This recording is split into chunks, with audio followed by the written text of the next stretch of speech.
वार माज की तथा श्लोक महला पहला।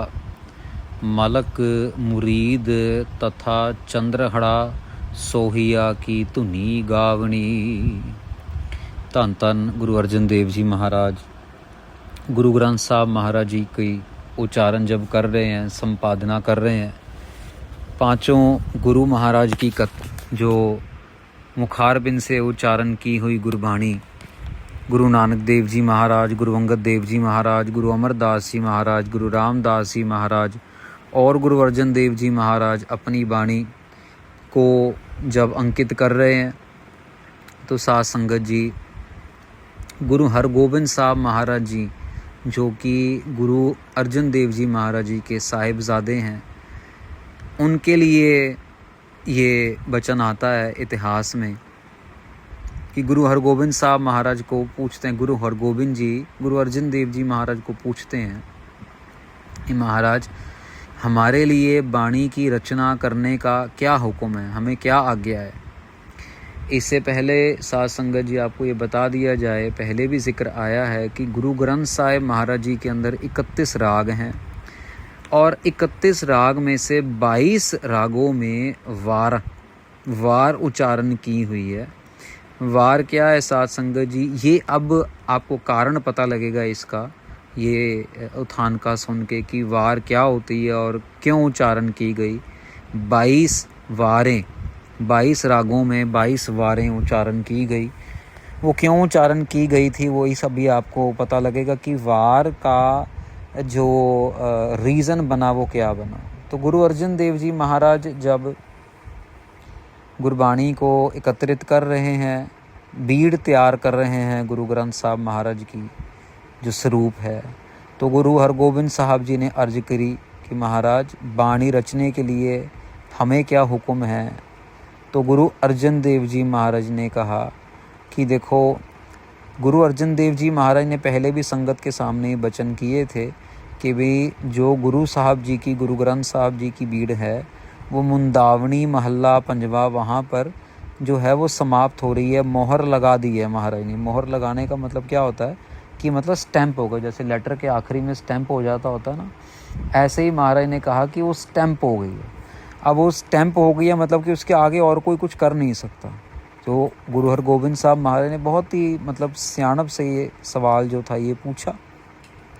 तो गुरु अर्जन देव जी महाराज ने उस समय साध संगत जी हुक्म किया था कि गुरु जी बोलते हैं उस टाइम कि देखो अब जो समा आएगा ना, वो समा आएगा जंग करने का, अखाड़े लगाने का, दुष्टों का नाश करने का।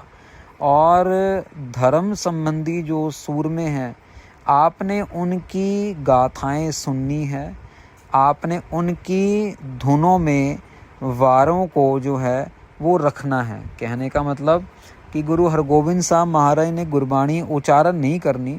गुरु हरगोबिंद साहब महाराज ने जो बाणी ऑलरेडी उच्चारण हुई है, गुरु नानक देव जी की, गुरु अंगद देव जी की, गुरु रामदास महाराज की, गुरु अमरदास जी महाराज की, जो जो श्लोक, जो जो महल्ले और जो जो पौड़ियाँ उच्चारण हुई हैं, उन सब को वार का एक रूप देना है। ये वार के अंदर साध संगत जी 3 पार्ट होते हैं, एक श्लोक होता है, फिर महल्ला आ जाता है, फिर पौड़ी आ जाती है। तीनों के मीनिंग आपस में एक दूसरे को कॉम्प्लीमेंट्री करते हैं। सो एक एग्जाम्पल के रूप में जैसे महाराज ने एक बार में कहा कि भाई श्लोक में कहा भाई प्रभु का नाम जपना बहुत ज़रूरी है। श्लोक में महाराज तो ये श्लोक में कह दिया, आगे महल्ला में कहेंगे कि प्रभु का नाम जपने से ये फ़ायदे होते हैं।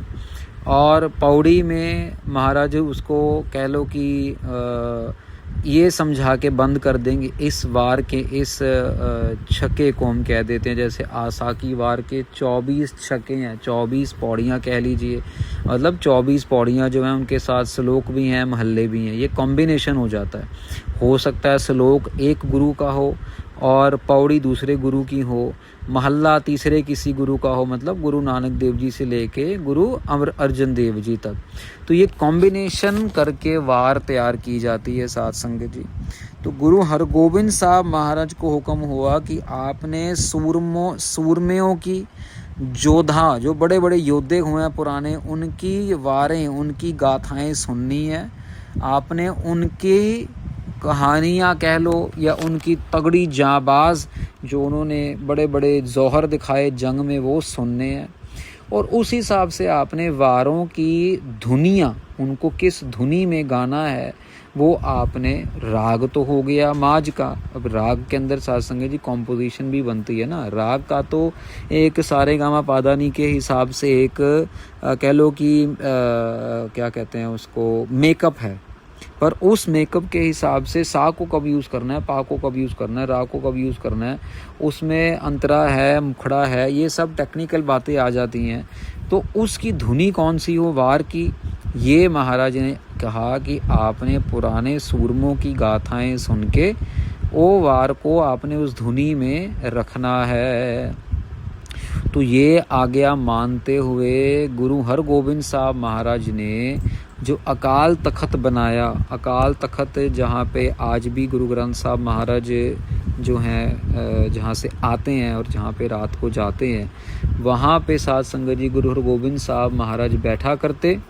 और वहाँ पे गुरु हरगोबिंद साहब महाराज ने बहुत सारे सूरमें की कहानियाँ सुनी, उनकी वारें सुनी, उनकी गाथाएं सुनी, बड़े तगड़े तगड़े जो डोले खड़े करन वाले। अब जैसे दसम ग्रंथ साहब के अंदर आती है गुरबाणी, गुरु गोबिंद सिंह महाराज ने जब राक्षसों का और देवताओं का युद्ध वर्णन कर रहे हैं तो महाराज वचन करते हैं, जागड़दंग नागड़दंग बागड़दंग बाजे। ऐसी ऐसी महाराज ने गुरबाणी उच्चारण की। महाराज ने शस्त्रों का नाम लिया। महाराज ने सोई हुई ज़मीर को जगाने के लिए ऐसा वीर रस भरना चाहा और वो भरा भी। ऐसा नहीं कि बस वो वाणी उच्चारण कर दी, जो जो सुनता है उसके अंदर वीर रस भर जाता है। तो साध संगत जी यहाँ पे गुरु हरगोबिंद साहब महाराज ने बहुत सारी वारें सुनी और वारों को सुनने के बाद महाराज ने हरेक वार की धुनी, महाराज ने वाणी उच्चारण नहीं की लेकिन हरेक वार की धुनी चढ़ाने वाले वो गुरु हरगोबिंद साहब महाराज बने। और महाराज ने बहुत सारी वारें सुनी लेकिन कुछ चुनिंदा वारों की धुनियाँ मतलब, अब धुनी का मतलब है कि उस वार के अंदर उस सूरमे ने कैसे जंग युद्ध किया। उस जंग युद्ध को कई जंग घोड़ों पे हुए, कई जंग तोपों के साथ हुए, कई जंग तलवारों के साथ हुए, कई जंग तीर कमान के साथ हुए, कई जंग हुए ही नहीं, बस वो निखट्टू से बंदे सामने आ गए, वो दहाड़ के साथ ही, दुश्मन की दहाड़ के साथ ही दौड़ के वापस भाग गए। जैसे गुरु गोविंद सिंह महाराज की एक आवाज़ से 10-10 लाख मुगल जो थे घबरा जाते थे, भी कौन सा बादल गरज गया, ये किसने इतनी ऊंची आवाज़ मारी। आपस में ही लड़ झगड़ पड़ते थे, भी तूने आवाज़ मारी, तूने आवाज़ मारी। अंधेरे के अंदर, रात के अंधेरे के अंदर नज़र कोई आता नहीं था, पर गुरु गोविंद सिंह महाराज की एक ऐसी सूर में आवाज़, ऐसी शेर की दहाड़, ऐसी बादलों की गरज वाली आवाज़ से ठां ठां ठां कर देते थे महाराज। तो गुरु हरगोबिंद साहब महाराज जी ने वारों की धुनियाँ चढ़ाई साथ संगत जी, और वारों की धुनियाँ चढ़ाने की सेवा जो है वो गुरु हरगोबिंद साहब महाराज ने की। अब ये ना कोई कहे कि महाराज ने जो है वो गुरु ग्रंथ साहब में कोई अपना योगदान नहीं दिया, ऐसा नहीं है। महाराज ने योगदान दिया है, लेकिन महाराज ने बाणी सिर्फ ना उच्चारण करके नहीं, महाराज ने तो बाणी को गायन करने की तरतीब भी बता दी। हाँ, कुछ चुनिंदा धुनें महाराज ने पकड़ी। महाराज ने कई सैकड़े धुनें सुनी और करते करते, अब देखो ना गुरु हरगोबिंद साहब महाराज, आप इतने बड़े योद्धे, इतने बड़े परोपकारी, बड़ योद्धा बहु परोपकारी का नाम मिला महाराज को। तो महाराज इतने बड़े परोपकारी, और महाराज के नाम पे जब महाराज आगे वारों के ऊपर ध्वनि चढ़ा रहे हैं तो वो आप सोचिए कि महाराज कितने इम्प्रेस हुए होंगे ऐसे योद्धाओं की गाथा सुन सुन के साध संगत जी। इस क्या कह लो वाक़ये के बाद ये पहली वार जो माज की वार के अंदर महाराज ने धुनी चढ़ाई, वो गुरु हरगोबिंद साहब महाराज ने जो चढ़ाई उसका सिरलेख आ जाता है मलक मुरीद तथा चंद्रहड़ा सोहिया की धुनी गावनी। ये साध संगत जी दो नाम आए हैं यहाँ पे, एक मलक मुरीद और दूसरा नाम आया है चंद्रहड़ा। अब हर एक नाम के पीछे अपना एक जो है इतिहास है। अब यहाँ पे आप सबको पता है हिंदुस्तान के अंदर एक समा था, अकबर बादशाह जो था उसका राज चलता था।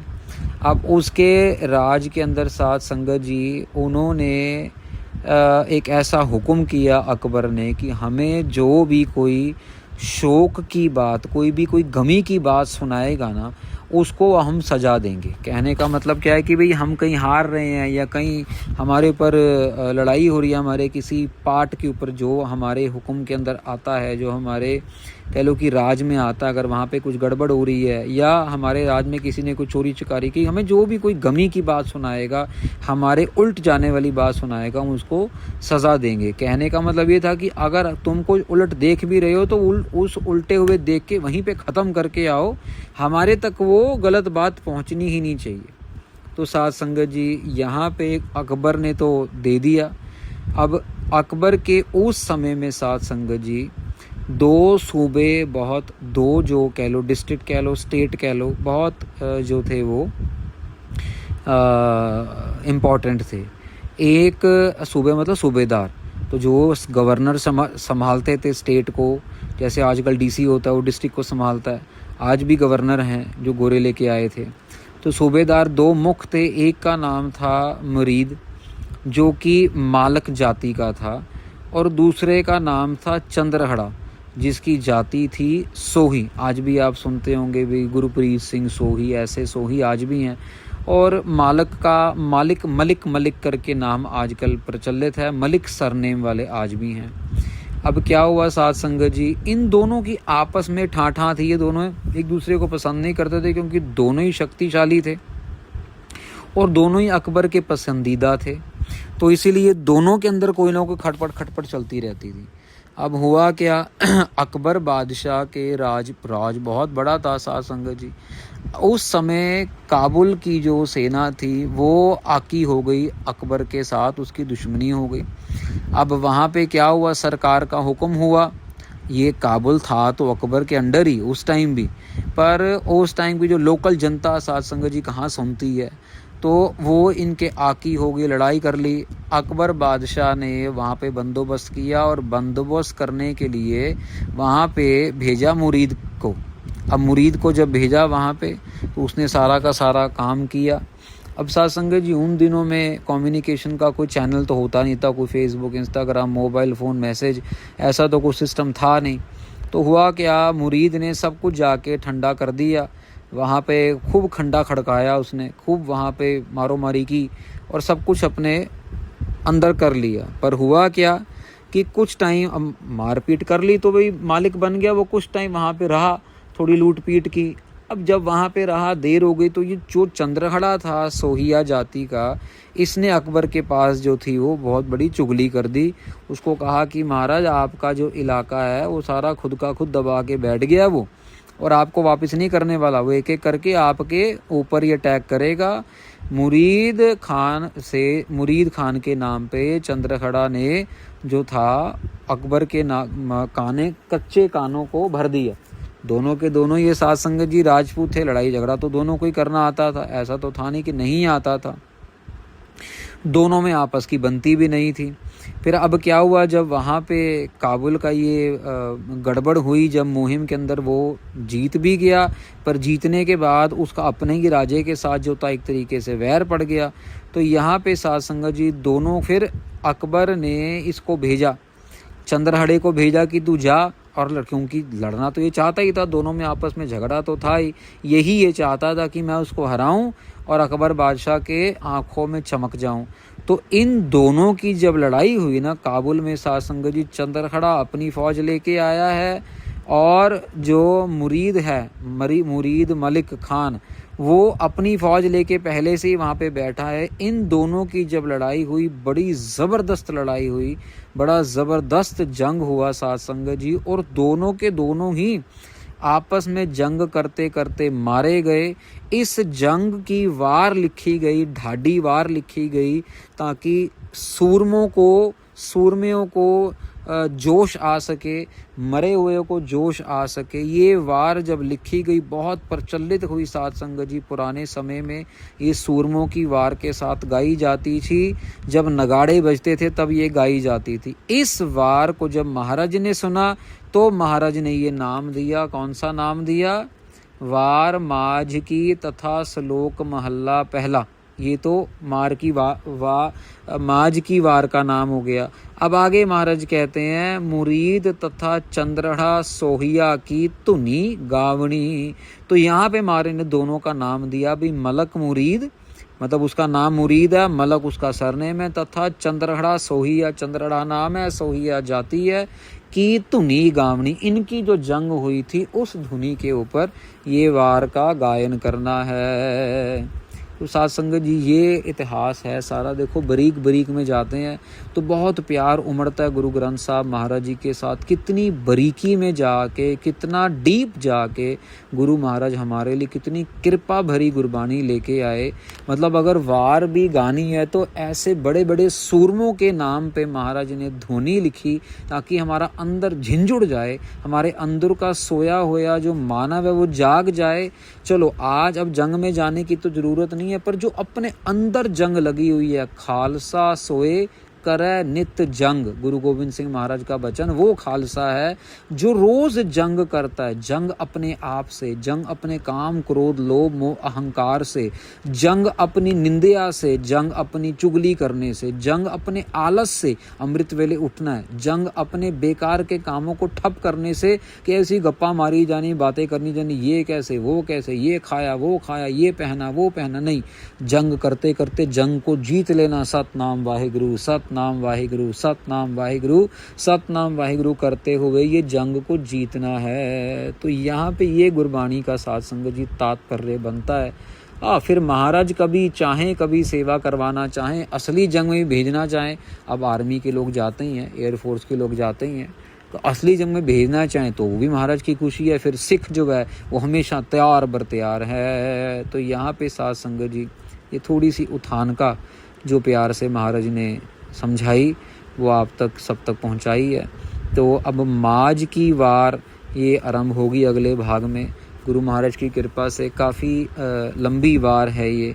लगभग अभी हम 137 अंग जो है यहाँ पे समाप्त होते हैं और इसके बाद साध संगत जी 138वां अंग आरंभ होता है और तकरीबन 150 अंग तक, आने वाले 12-13 अंग तक जो है ये वार जो है महाराज ने अंकित की। बड़े ही प्यार से समझेंगे, बहुत ही संजीदा, सीरियस और बड़े ही कह लो कि डीप टोन के अंदर ये गुरबाणी उच्चारण होके इनको वार का रूप मिलता है। साध संगत जी बड़ा आनंदमयी एक तरीका। हम लोग गा के तो नहीं इसको प्रेजेंट कर पाएंगे, पर हाँ इसके अर्थ ज़रूर समझने की कोशिश करेंगे।